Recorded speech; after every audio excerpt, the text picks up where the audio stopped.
এখানে কি হচ্ছে ভাইয়া?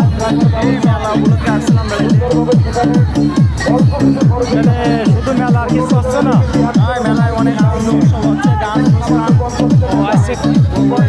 কারা কারা আসছে আজকে এখানে?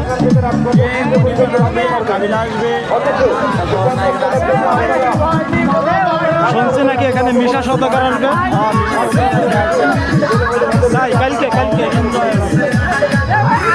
দর্শক বিন্দু আপনারা দেখছেন 7 নম্বর 9 দিন ব্যাপী মেলা। এই মেলায় কালকে আসছে আপনার মিশা সওদাগর এবং শিল্পী মনির খান। আপনারা যারা ঈদ আনন্দ মেলা আসতে যাচ্ছেন তারা অবশ্যই আপনারা কালকে চলে আসবেন 7 নম্বর জমিদার বাড়ি 9 দিন ব্যাপী মেলায়।